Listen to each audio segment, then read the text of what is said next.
I'm Dr. Saenger. I'm so happy to have everyone outside, and I'm so grateful to have both of our speakers here. So the theme of today's conversation is on compassion in Christianity and Judaism, and our guests are Rudy Williams, pastor of Friendly Will Missionary Baptist Church in Georgetown. And Pastor Rudy is actually a graduate of Southwestern University. So this is a homecoming, and we're particularly welcome to have him here. And our other guest is Rabbi Mendel Marasow of Chabad Round Rock. And we're so happy to have you as well. So I'm not going to chew up the time anymore than that, except to say that if you look around you and are anywhere in the news or on Twitter or anywhere else, I think it's fairly easy to see that compassion is something that we could use right now. And that's why we're here outside today, to have a bigger conversation. And also I want to welcome everybody who's here via Zoom internationally. We have attendees as far away as Italy. So thank you for coming. And I will turn it over to you too. Well, first I'd like to thank Michael for inviting me. As he said, I am a graduate of Southwestern University. I had a great time here when I was here, and things have changed a lot. But when he came to me and he gave me the topic, and he said compassion, I went back to the time I was here, and the different types of denominations that was here on campus, and the things that were going on here. And all I could do was chuckle, because of the fact that when we all got together, you had so many different denominations. It's like, okay, now, who's my neighbor? I had to ask myself, who's my neighbor? Are my neighbor the only guy that looks just like me? I had to, pose that question to myself, because once I left Southwestern, the world got a lot bigger, and so I had to go back and ask. And once I asked myself that question, I had to figure it out before I left Southwestern. I really had to figure it out because of the fact that those things that were ahead of me. And so I went to the Bible and I said, well, there's got to be something here about compassion. And he sends me to a chapter over in the book of Luke, chapter 10, where it talks about a young man was leaving Jerusalem, and he was on his way to Jericho. And he had some items on him that just enticed some robbers. And the robbers ends up robbing him, taking his belongings, leaving him, just beating him, man, and leaving him half dead. So all of a sudden, and I don't know if you guys are familiar with the story, but it's you can find it in the book of Luke. And this is what, glued me to having compassion for others. And so once I got in the scripture that it was talking about how this man was left for dead. Now all of a sudden, here comes a priest. Well, you already know, this guy, hey, he's a priest, he's supposed to do his thing. But instead, he does what? He looks at him and he goes to the other side. So, now you have to ask yourself the same question I asked myself. But now, is this my neighbor? Well, it didn't stop there.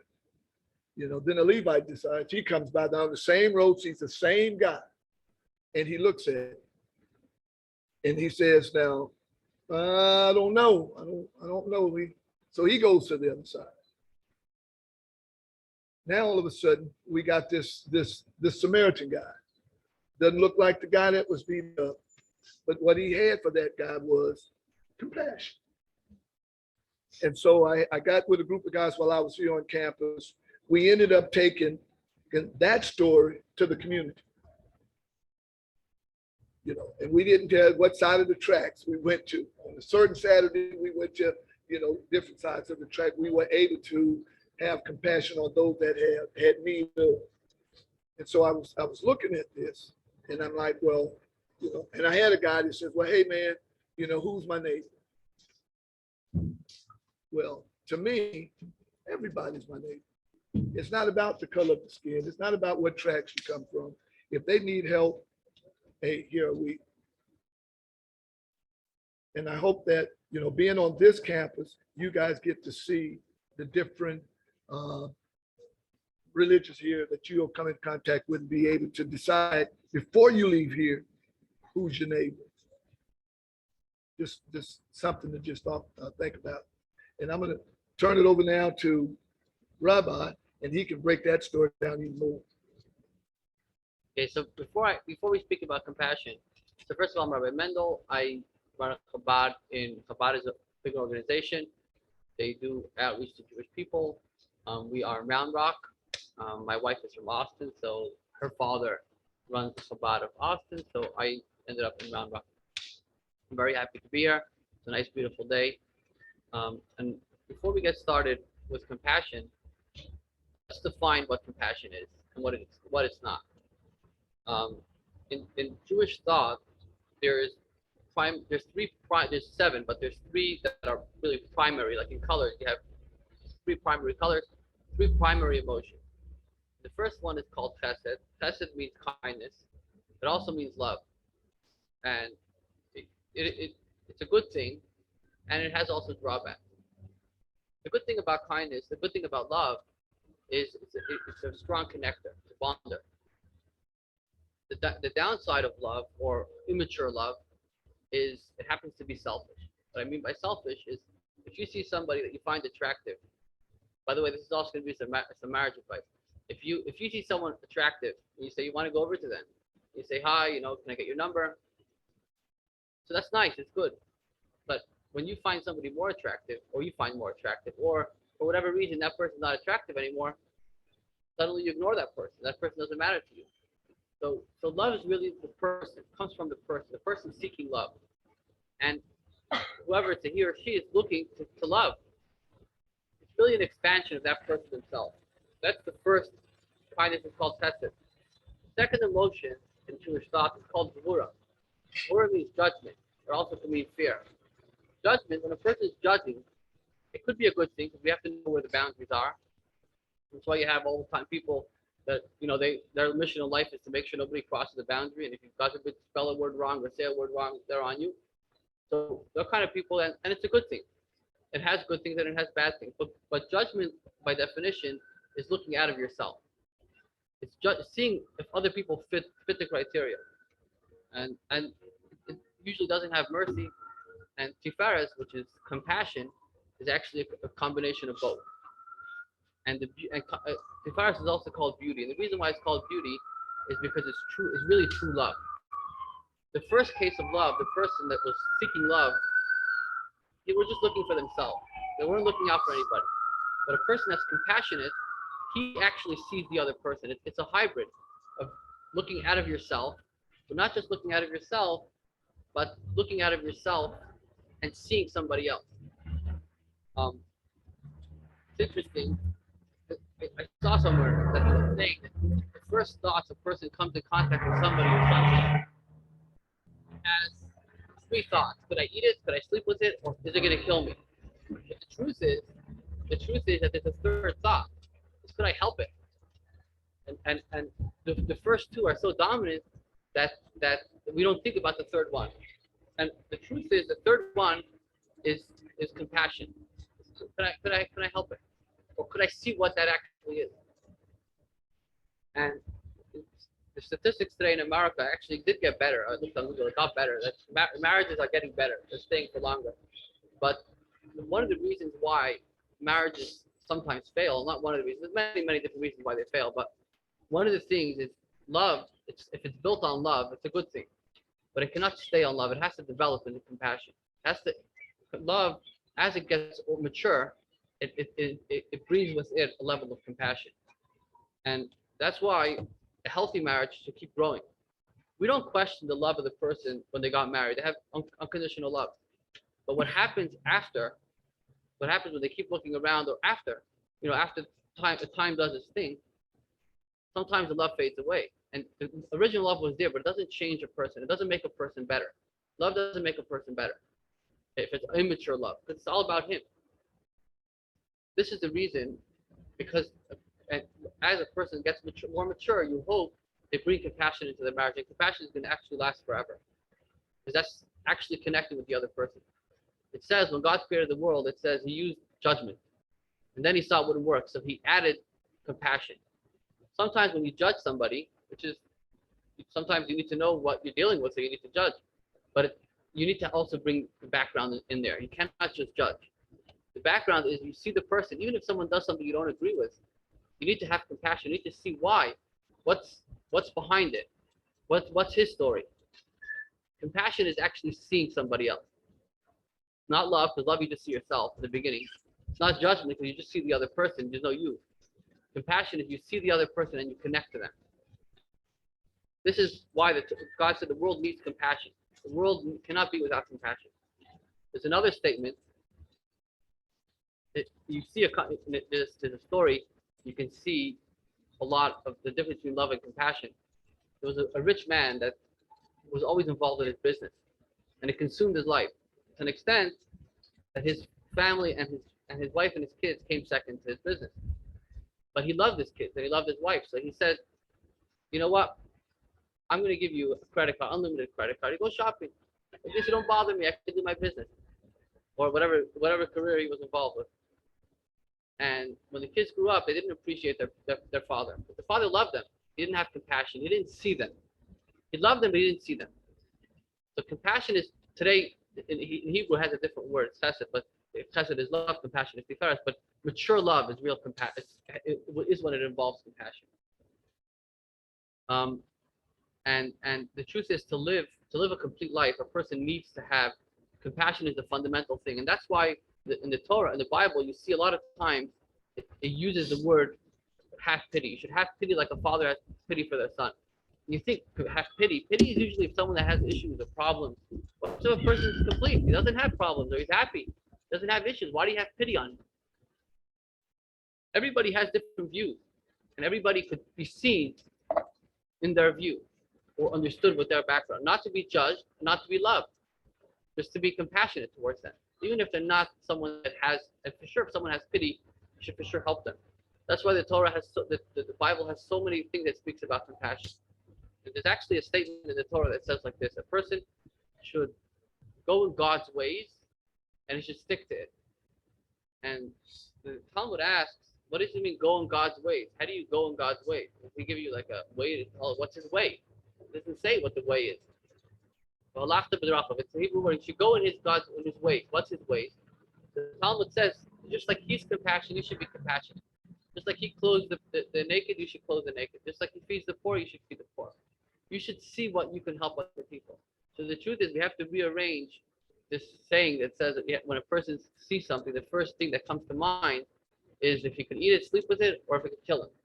Because the truth is, a person should develop that the most important thing is that he should think how he could help that person, or how he could understand or connect with that person.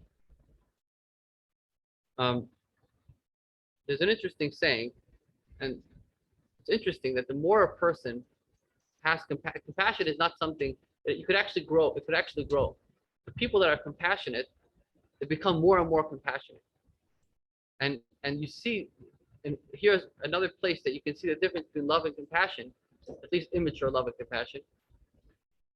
If a person is married to somebody and in the beginning they were loving, but then they ended up not working out, and even if they parted in healthy ways, didn't have a fight or a problem, they just realized that maybe they're not in love anymore, so they left each other.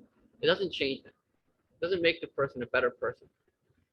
Sometimes he learns things from being with other people, so you learn different traits, different ideas, but it doesn't make a person a better person. But it's always the case when a person helps somebody, or he's compassionate towards somebody, in every case, it'll make him a better person.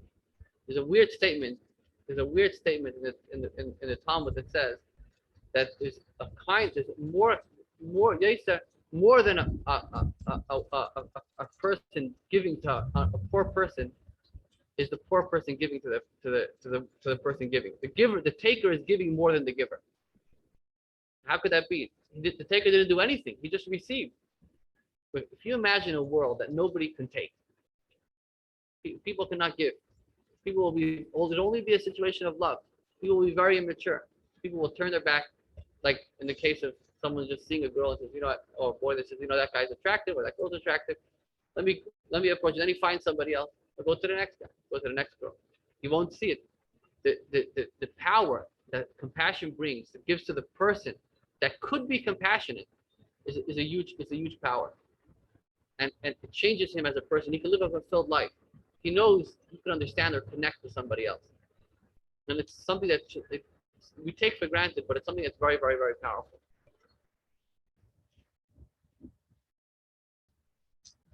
There's a statement that says, there's a statement that says in the top, so somebody approached Hillel. Hillel was a sage. He lived about 150 years BC, before the Common Era. And he actually was a very humble person, a very kind person. The Talmud says a story that people made a bet if they can get him upset. They tried all different ways. He was always very humble, never got upset. Actually, one of the campus organization called Hillel, named after this Hillel. And somebody came to him, and he wanted to study the whole Torah on one foot, the whole Bible on one foot. He came to actually his partners. He had Hillel and Shammai, two rabbis at the time that they were contemporary.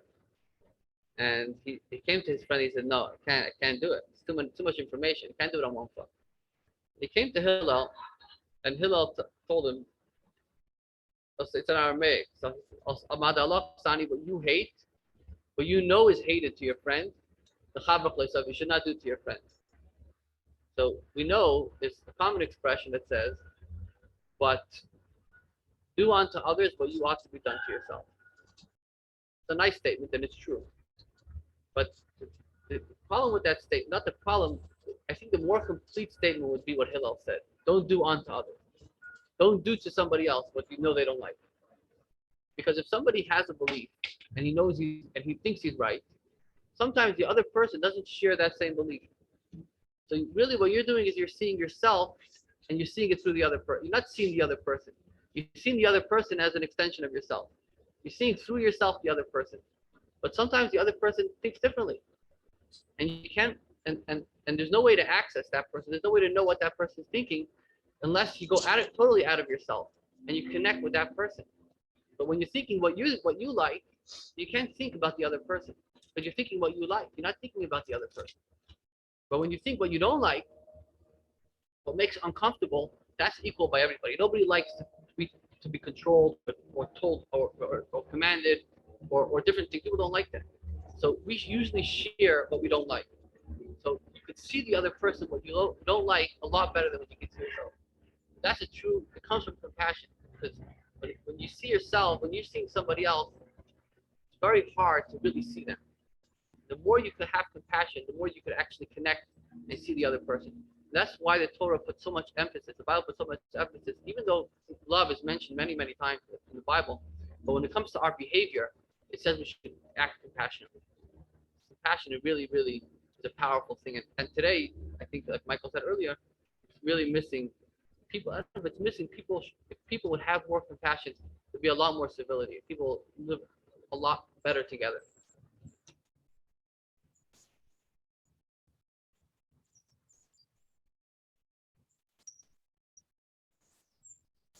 Well, I think also to add to what he said is when I was here on campus, that was one of the first things we wanted to do was connect with different organizations, different groups in the community, so we can actually see what's going on, get to know what's going on behind the scenes with them. And the only way that we could do that, first of all, just like Rabbi said, in order to do what we were doing, we had to first show love. And showing love is just, like you said, with love and compassion, hand in glove, one hand washes the other. And so in order to do that, we'd go in the communities, we'd pick the kids up, we would do things for them, just show them that we are genuine. It's the love of Christ which was within us that we do what we do in the community. So, like I said, as young people, I see you guys. That's where I started. That's where I went to from there. It's just getting outside of this campus, letting the light of God shine in your life, that they may see the compassion that you have for the people.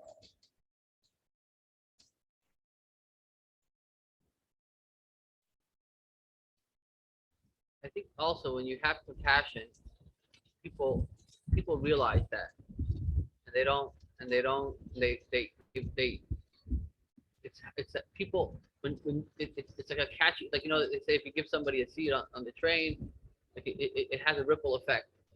I think compassion, once you see somebody else, other people start seeing also other people, and they start connecting to other people.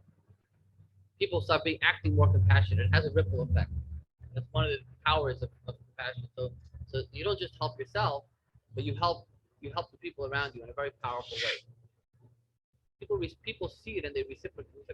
I was once somewhere, and and we got held up. It wasn't the safest neighborhood. We got held up, and and and so they made a deal. It was like a different country, so they made a deal with the guy that was with us, saying, you know, if you take us back to their place, and we'll split it with you, because the guy that was driving us around, he was, you know, we actually used to use him every day. He used to come, very very nice guy, and so I used to go on places that had a small community, didn't have big enough community, different countries, small Jewish community. So during the holidays, I used to go there to be a rabbi in those communities, and and we were in this place that there was this company that they were helping develop highways for that company, and those people there were from Israel, so they knew they needed some familiarity. So we went them, and we were coming out, we got held up. They said, take us.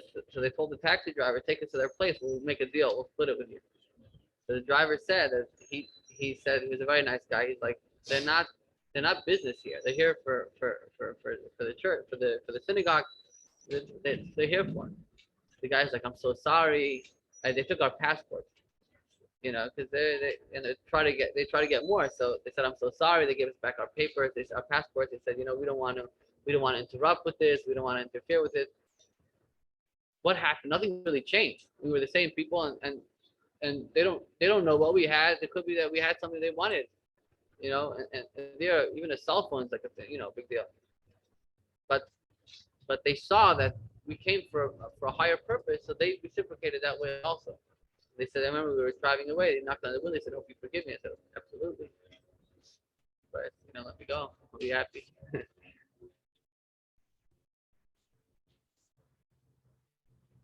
It's a powerful thing, and so necessary today.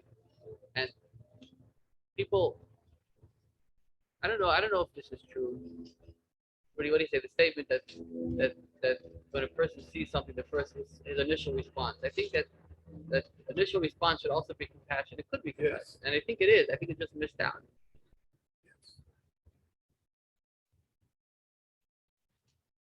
I was being reminded a couple of times we went to some places that you know, that wasn't unsafe, but with what we had established with the families in that neighborhood, you know, it was it was them helping us at that time, because just like you said, being in some areas that, you know, you're not supposed to be in, everybody's not greeting you in the same manner, especially when you don't look like them. And so the family stepped up, explained to them why we were there. And those guys really, once they got to see that we were real, we were genuine. You know, a lot of times you go places and they're just there for a minute, but we were there every other weekend. That, you know, we made ourselves visible, and to let them know, no, we're for real. We're here to help. You know, we want to help. What can we do to help? Now that's just the love that's within us, to show them that we're genuine, we're really real, and to help them there in the neighborhood of their community.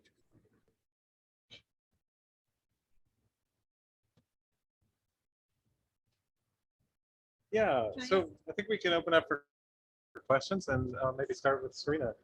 So I understand, you know, about as an individual, you know, responding to things and, you know, and leading with that compassionate response. But can you address the situation where maybe on a broader scale, how maybe groups or communities make it difficult to,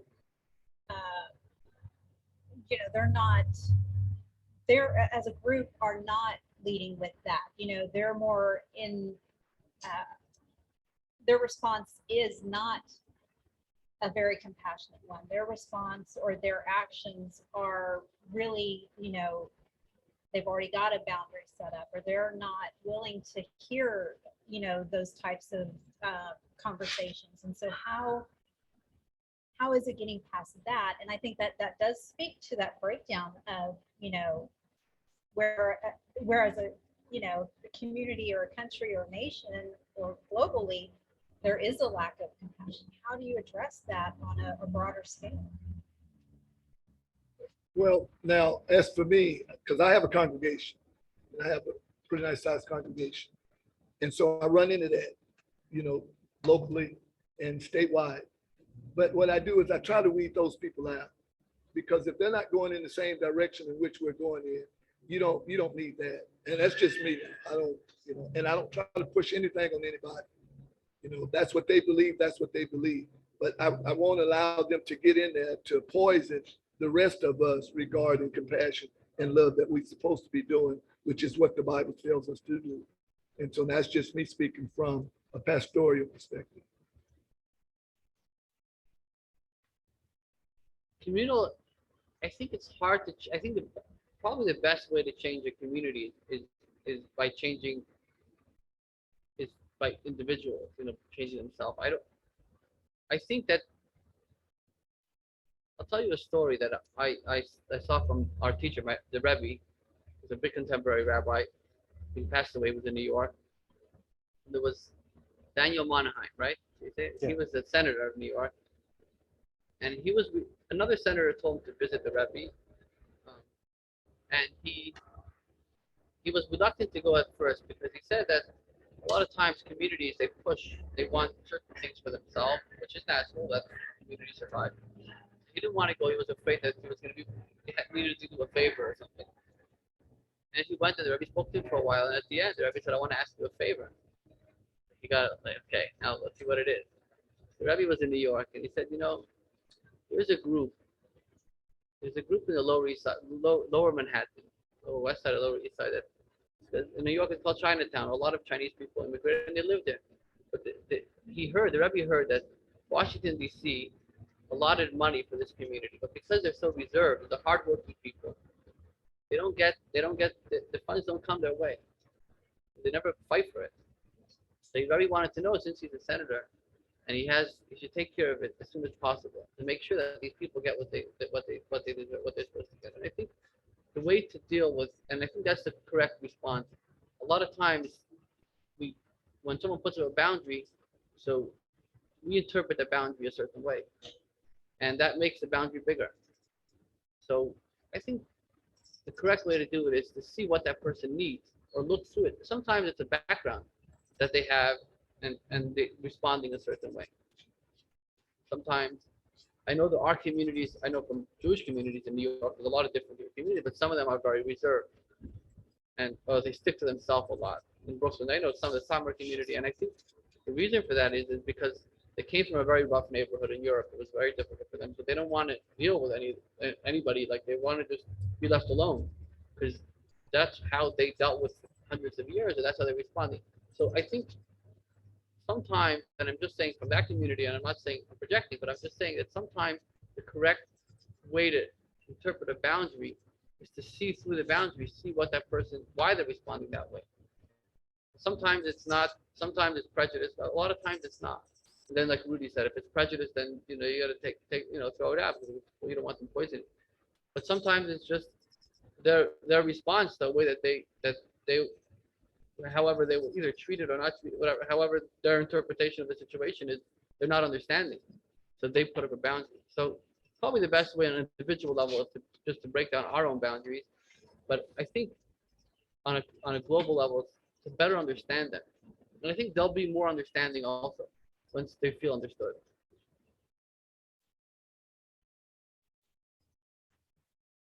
Yes, I understand that. But what if, like, their fundamental ideologies come from hate? Like, come from a hate for a certain group of people, because I feel like we're dealing with that a lot in Christian hate groups, hating against like certain immigrants, like just hate, and like their fundamental ideologies are hate. and to want like certain groups of people like out of the country, or we just hate. So how do we counter that with compassion whenever where they come at us with hate?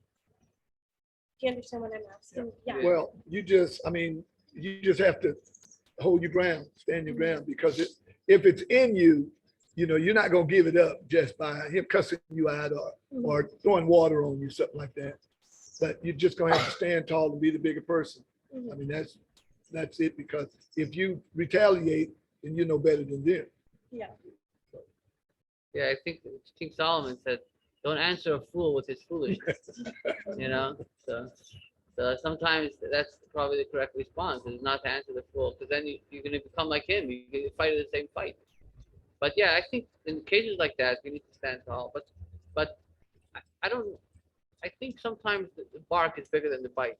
In some situation, I don't know. I'm not so familiar. But Rudy probably knows better than me in this case. But I think sometimes I don't know. But sometimes you have to stand tall, yeah, and show judgment. Judgment is also an emotion response. And sometimes it needs to be used. Because we don't know what they know, and that's the biggest deal. Is we just don't know. And I'm not going to stoop to their level, because they don't have the understanding that I got coming up regarding love. And like I said before, who's my neighbor? When I brought up, everybody's my neighbor. And so they may not have that training, but I'm not going to stoop down to that level to react because they're reacting. So. Yeah. You mentioned in your story of being in another country about people asking for forgiveness.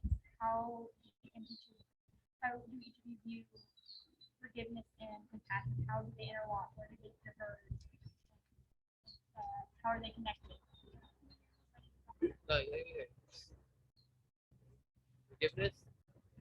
I think in Jewish thought, there's two types of forgiveness.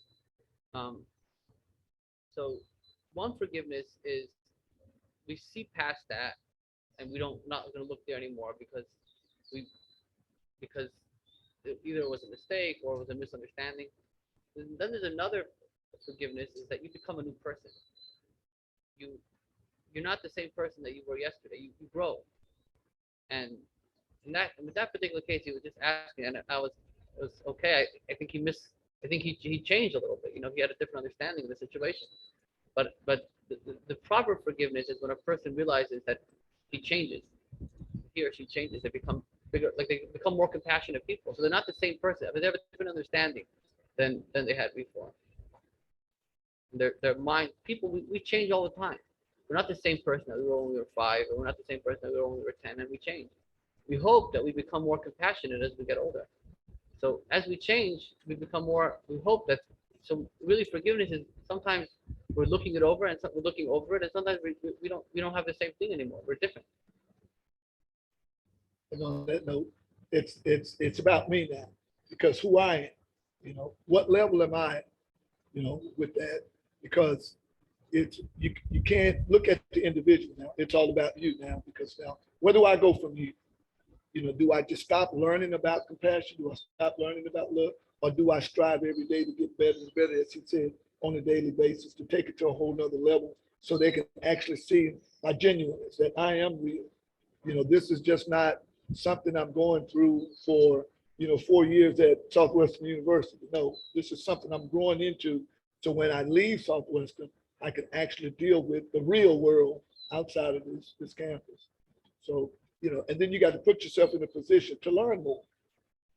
Just because you got a little bit, I came here with a little bit, but when I left it with a lot. So I'm able to deal with what's going on around me in the community, in the state, and so on.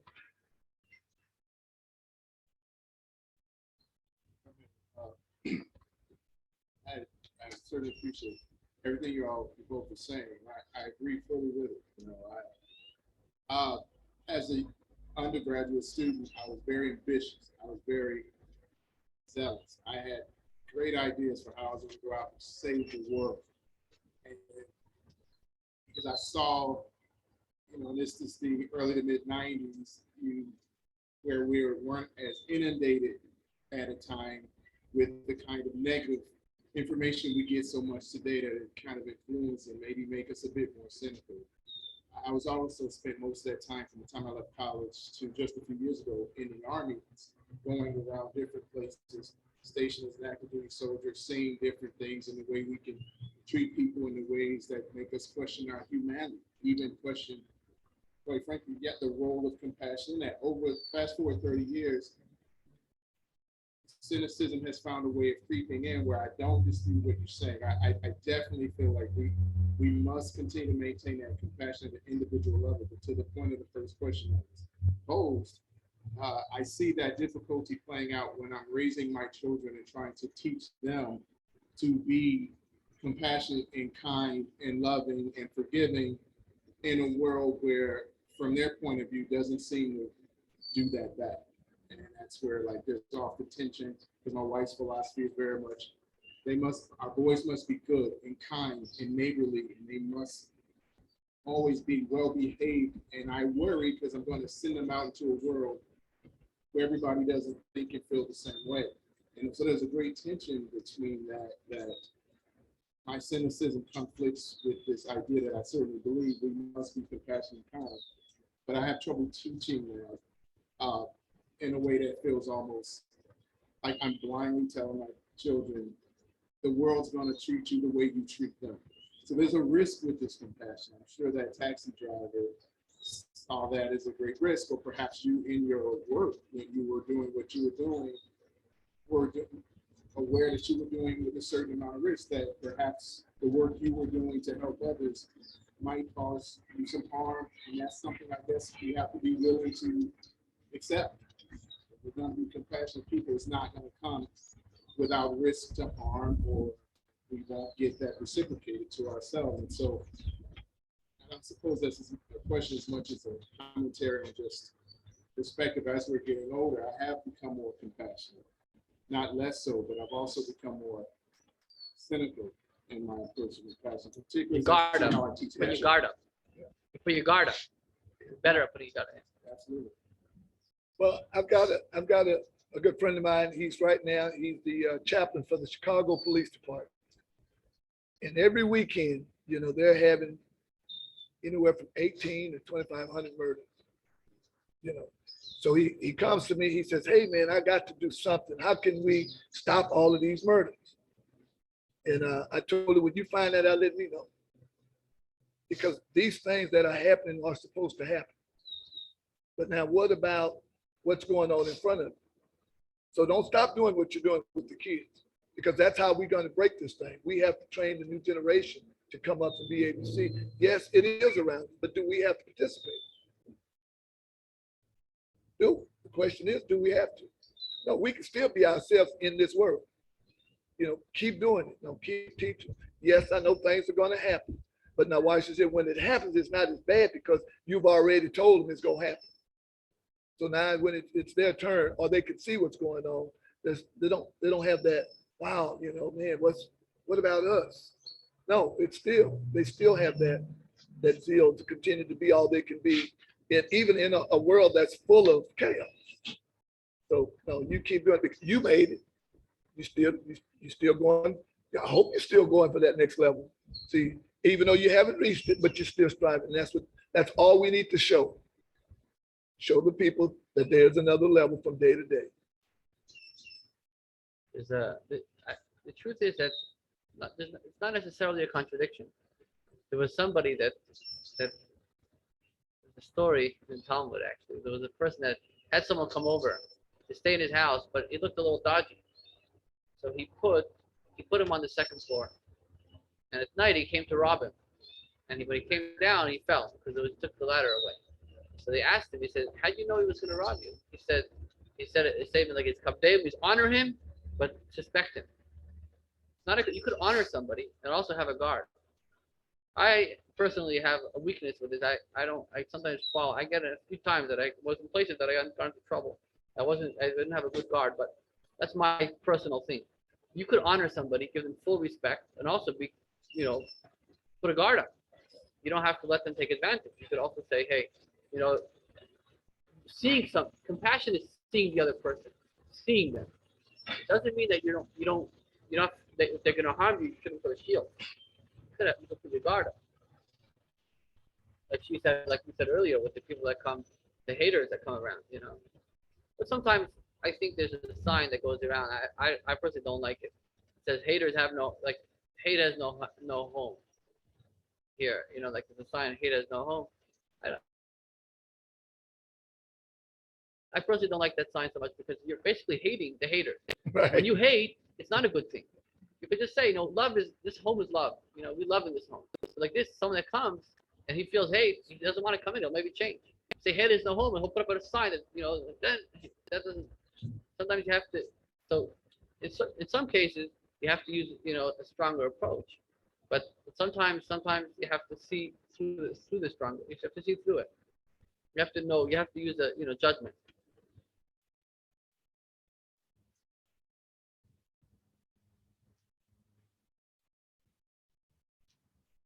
You talked about having a guard up while also respecting and honoring a person. If a person has harmed you in the past and they've changed, and you talked about becoming a new person, can you have compassion for them while still not forgiving them, or is forgiveness intrinsically tied into having compassion for them after that point? I think you could have. Rudy, want to? No, go ahead. I think you could have both. Sometimes it's hard. You could hate the bad person about somebody. I know parents, and I have kids and I have parents, thank God. So sometimes you can certain things that you have about somebody. And kids is a different relationship and parents, but you could sometimes have things you really dislike about them, like that they do, and still have compassion for them and see like it's really not their fault. It could be their upbringing. That if someone's harmed, like mentally, really suffering from somebody, then maybe it's not a good idea to think about all the good things that person has, because it might hurt you mentally. But if you don't feel that's going to harm you, it's just you can't understand that person, why they're doing what they do. So you could say, there's good things I like about them, and then there's things that I don't like about them, and the good things I respect, and the bad things that I don't like about them, I can stay away. That's another marriage advice. One of the reasons why people dating a lot of times get along very well. When they get married, it's fire. So what happens is when they were dating, so things that they didn't like, they left at the door. So they didn't bring the things that they don't like. Once they get married, you get the whole package. You got to put up with everything, So that's so yeah. So we have a broad enough mind to be able to. We should have a broad enough mind to be able to understand somebody. Sometimes it's a weakness, sometimes it's not. Sometimes it's the upbringing that they behave a certain way. You hope they change. Sometimes they actually change.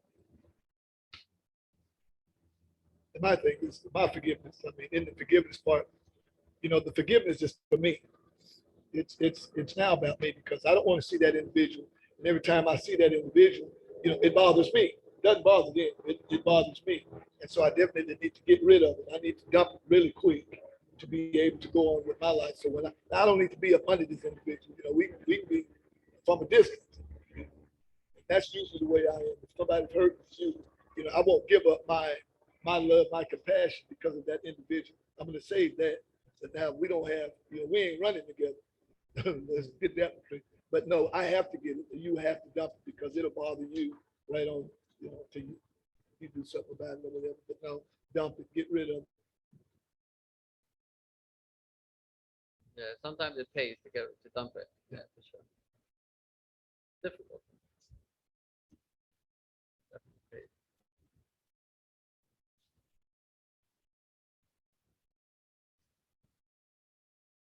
Already talked about it, but like there's that Bible verse that something like that. And like I guess what's the relationship between like verse and versus like relationship? And like do you have to forgive someone to do that, or do you have to Well, to me, the forgiveness part is not for the other person. It's for me. It's for an individual, because I want to be free of that person. Whatever he or she has done, I want to be free of it. The only way I can release and let go is I've got to let that person. I got to let that person. And that's what he means by just kind of turning the other cheek. Just let it go. And like I said, you don't have to hang out with them or anything like that. But if you continue to run into them and you continue to hold that grudge or whatever it is on the inside, it only eats away at you. Because, you know, I tell them all the time, all you got to do is let me know I make you sick. You know, you hear people say, "Oh, you make me sick." Well, guess what? You're going to see a lot of me.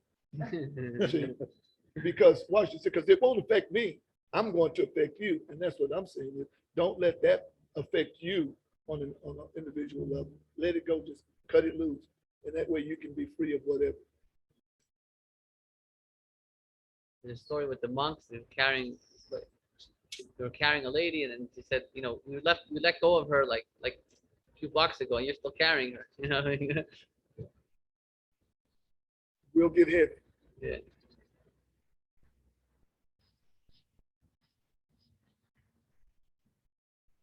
Anyone else have any questions?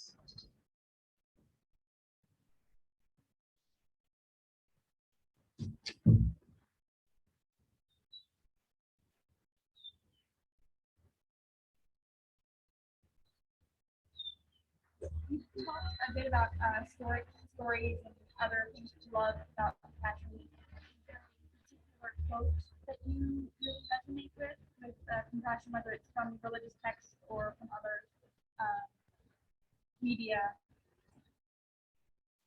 Well, I gave you quite a few of mine already. Yeah. And I say that because that's what gives me my joy. That's what gives me my peace, that I can come up against whatever, but then I can fall back on what I'm teaching. And what I'm teaching and what I'm saying, I also get a chance to hear what I'm saying. And so in sense, faith cometh by hearing. And I have to encourage myself on a daily basis because this is the world we live in. You know, you don't know where you're gonna be when somebody offends you or come at you. But you got to know, okay, hey, look, let me pull something out so I don't go over there clucking behind his head or something. So I've got to be able to do that, stay focused on what I have on the inside. I think there's so many verses, but I think we said earlier, we should go in God's ways, and it says to be compassionate.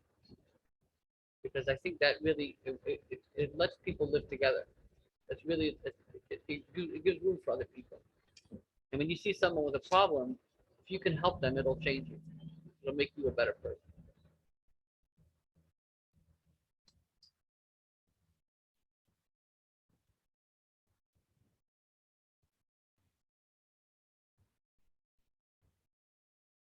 Just stay focused on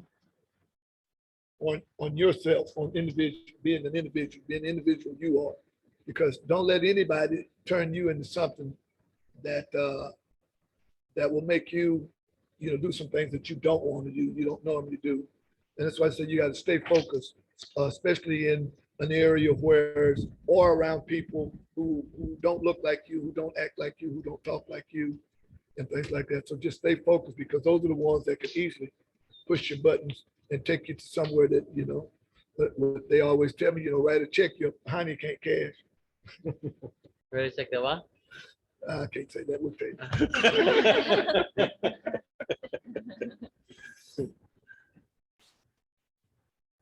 You take a question? So I appreciate hearing the wisdom from you all with things. And, so I'm curious, and this could be a question for anyone from Dr. Sanger's class, but I'm curious how this connects to your Shakespeare class.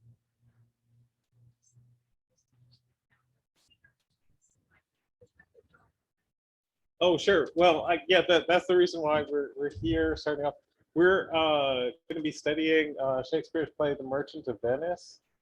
And The Merchant of Venice deals with contact between Christians and Jews that does not go well. And so we're trying to make the world better by inviting a conversation that's more positive, more hopeful, especially because coming out of the pandemic and with everything going on, I think we could all use some hope, but we also want some honest, direct conversation. So we're trying to learn from the history of the past, good and bad, and also try to understand each other better to make something better. Oh, any other questions? Yeah. I feel like I have so many. But talked a lot about compassion for other people. How can you have compassion for yourself? You're not make mistakes or make inevitable that will mess up in some way. How can you have compassion for yourself? Be deserving of that compassion, or we already deserve it. Well, I like to go in the Bible and find out how the patriarchs come through their situation. And that right there will encourage me that I can go to the next level. In spite of me missing the mark, and when I say miss the mark, just messing up. I like to go in and say, oh, I messed up today. Now, how can I get back? How can I get some wisdom to whereas I don't continue to do what I did today, tomorrow? But I have to go back in and get some wisdom from the book, the Bible. I think easy in a way. It's easier to have compassion on yourself because you could justify it because you know your backstory, you know how it came, and usually we justify what we do. So in that way, it makes it easier for us to understand ourselves. But on the other hand, we also sometimes have very high expectations from ourselves, which makes it more us want to be more upset at ourselves for not doing the way we're supposed to do. I think to deal with the problem that we have sometimes high expectation from ourselves is we should see that God sometimes has a plan and his way sometimes wants to take you to a better place or he has a plan for you that you're supposed to be there. And when you see that, sometimes you'll realize that if he sometimes you look back, a lot of people go back and they see how things turned out to be good for them, even though they were kicking and screaming. And sometimes when you realize that there's this higher power, it lets you loose a little bit, that you don't have such high expectations, so then you have in a way more compassion on yourself because you know that you're being led, you're not only going on your own feet. The first way is definitely a lot easier because you know why you did something and you can answer for it because it's harder to understand someone else in that way. You don't understand why they did that. But sometimes it can be for a million different reasons. If you connect to them, you have compassion for them. Sometimes you don't like what they did, but if you see where it came from, or you understand maybe their upbringing wasn't the same, or maybe they came from a different place, or they had a different understanding, then you'll come to understand them, and you can meet them in the middle. You can see them. So that's definitely on your own. It's a lot easier. But the other way, to lower your expectation, it's definitely to know that there's someone pulling the car. It's not just us. And he has a say. And if he wants it to go a certain way, sometimes it's better that it went this way. Hindsight, sometimes like that. And I have a question from the Zoomers. Okay, let's see. So it is understood that there are some people who deal with a narcissistic parent, a parent who, let's see, sorry, I just scrolling through this. A parent who likes to quote the Bible, not the least honoring thy father and mother. Can you provide your thoughts on this? What the Bible shares regarding compassion for a narcissistic parent and how to deal with such a relationship?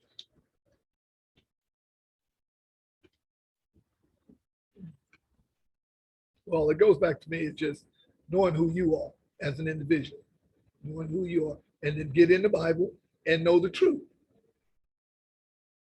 So that way you don't have to argue with mom and dad because you've got the truth and you already know when they're out of line and they've missed it. But now, to sit and argue with them now, this is what I teach them at the church. Hey, not like you, if they don't agree with you, there's nothing you can do. You can't change it. So just go in there and make sure you're doing the right thing. It's really hard to know when it comes to parent and child. A lot of things change because the relationship is very complex. Definitely good to know, like you said, to know who you are. So, but if sometimes a person could suffer their whole life because of their parent, and it does contradict what it says, honor your father and mother. So, I mean, a person definitely has to move on, and he cannot let that affect him. You know, but on the flip side is try to stay away. Like this, you don't end up having situations that you are kind of doing, you know, going back to all the time. It's hard when you have a parent. I think that sometimes it's good to let it go, either to use their help and you know, swallow, you know, whatever, all the trouble that comes with it, or just ignore it, and just ignore the whole thing. But it's difficult. It's definitely a complicated situation. It's a difficult situation.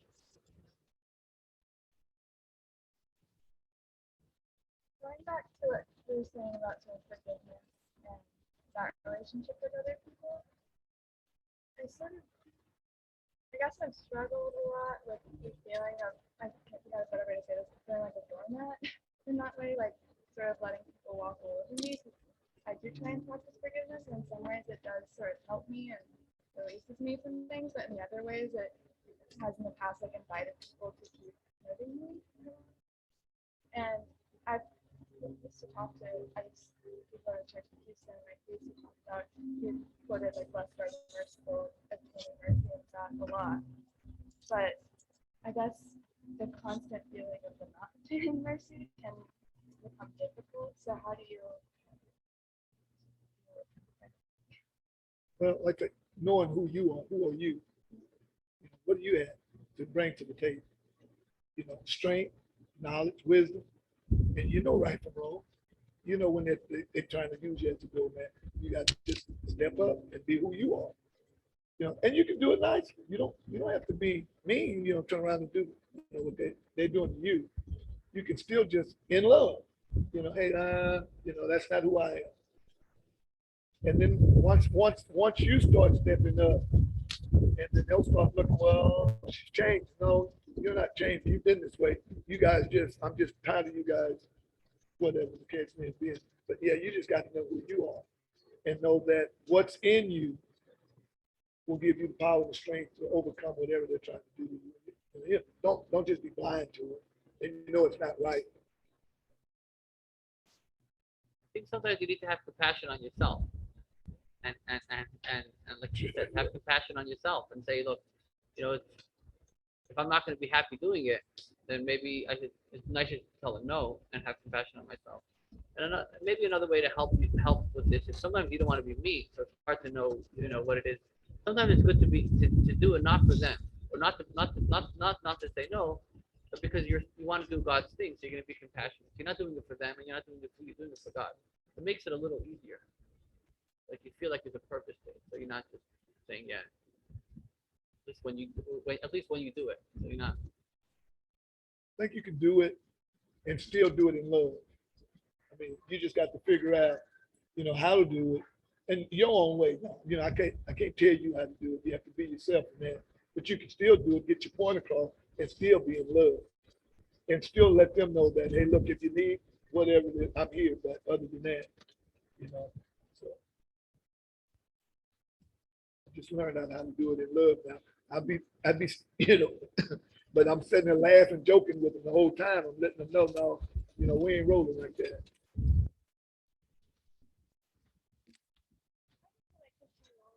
I understand going about it with love. Where like if I stand up for myself, that person just gets something like, and so they're like, you're just being a baby. Like I'm not doing that. You're just being sensitive and gaslighting. So like I really like I've always been a doormat as well because I've always been really nice and kind to people. But like and to like use me, and whenever I do try to stand up for myself, they're like, no, I'm not doing that. Really. And so whenever I do like get mean, and sometimes it gets to the point where I have to get mean, then I look like a bad person, or I look like I'm not being compassionate. Even though I've tried going about it with love, but whenever I did that, it just got worse. Their grit and their meanness just got worse. And really got gaslighting. Well, now what I do is, if they're for me, they're for me. If they're against me, because I don't need you. I don't need you as a friend. If I say up, you say down. Yeah. You know, I don't need it because I need my peace. You know, you guys, I need my joy.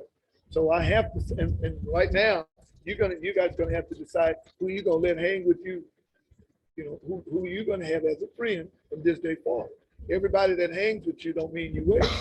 You guys are gonna have to understand, you know, which one is for you, which one's against you. I know the ones against you, you know, they're joyful, they have a lot of fun, but they cut them loose. But in the end, you know, you'll end up getting hurt. I mean, that's just where I go about things. Because I just like to have peace. I like to have joy.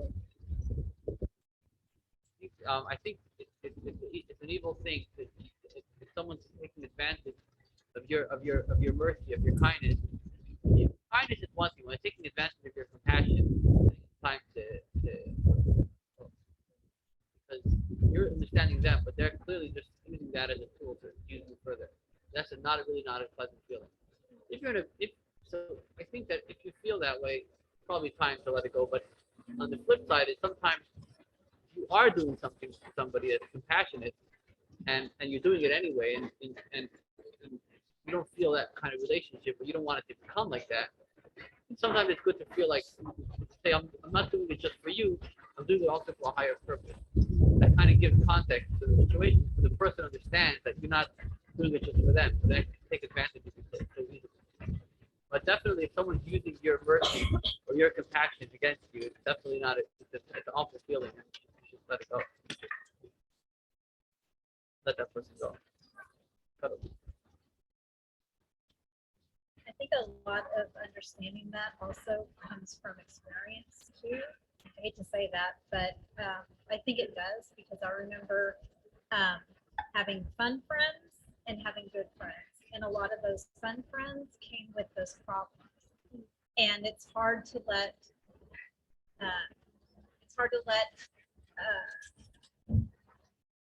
that understanding sort of separate those relationships. And like, it's hard to say goodbye to those friendships that you know aren't healthy when they're fun friendships, you know. But it's experience and hindsight really like gave some perspective.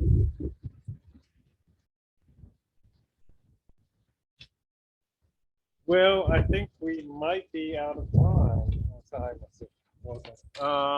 Let's see. So I have to admit, I was a little bit kind of stressed about the Zoom link, just to make sure that if I hadn't had the assistance from a very kindly Italian theater history professor, I probably wouldn't have pulled this off, but I did, and I'm proud of myself.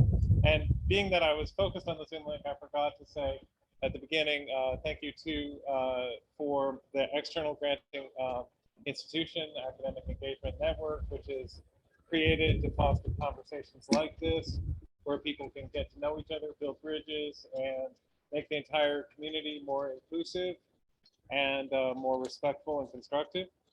So thanks to the folks at Academic Engagement Network, and thank you to the Zoomers in Italy and elsewhere